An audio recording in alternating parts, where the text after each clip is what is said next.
నేను ఒక ఎల్లాలి నోట విన్నానమ్మా 10 ఏళ్ల క్రితం. నాకు ఎప్పుడూ అది మనస్సులో తిరుగుతూ ఉంటుంది. చెరువు సత్యనారాయణ శాస్త్రి గారని మహానుభావుడు ఉండేవాడు. సంస్కృతంలో తెలుగులో దిగ్ధంతి లాంటి పండితుడు. తణుకులో ఓరియంటల్ కాలేజీ ప్రిన్సిపాల్గా పనిచేసి చిన్న వయసులో 52 ఏళ్ల వయసులో స్వర్గస్థుడయ్యాడు. బ్రహ్మదేవుడు లాక్కెళ్ళిపోయి ఉంటాడు. ఆయన లోకల్లో పండితులు లేక అనుమానం లేదు. వాళ్ళ ఇంటికి ఏదో మేము సందర్భంలో వెళ్ళినప్పుడు నేను వాళ్ళని ఒకసారి మీరు మా ఇంటికి రండమ్మా అని పిలిచాను. ఆయన సరేనాయా అన్నారు. ఆవిడేమంతో తెలుసునా అండి, మేము రావండి, మీరు చెప్పిన సమయానికి మా ఇంటికి అమ్మవారు వస్తుంది. అమ్మవారు రావడం ఏంటి, ఏదో దేవత పూలినట్టు. నాకు అర్థం కాల. వెంటనే మా ఇంటికి అమ్మవారు వస్తుందండి, 11 గంటలకు మహానైవేద్యం పెడతాం మేము, పరివార దేవతలతో సహా అమ్మవారు వస్తుంది. ఆవిడ ఉన్నప్పుడు మేము లేకపోతే ఎలాగండి, ఏమనుకోకండి, ఆయన వస్తారు, నేను రాను. ఆవిడ కాళ్ళకి దండం పెట్టి నేను బయటకు వచ్చానమ్మా, నువ్వు నిజమైన భక్తురాలివని.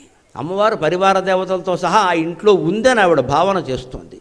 కాబట్టి నైవేద్యం సమయంలో నేను ఎక్కడికి రాను అని చెప్పింది ఆవిడ. ఆయన వస్తారు, కావాలంటే తీసుకెళ్ళండి, నేను రాను, ఏమనుకోకండి. లేదమ్మా, మీరు చేసే పని చాలా గొప్పది, మీలాంటి వాళ్ళని నమస్కారం చేసుకుంటే పుణ్యం మాకు బుద్ధి వస్తుందని వచ్చింది. అది భావన చెయ్యాలి.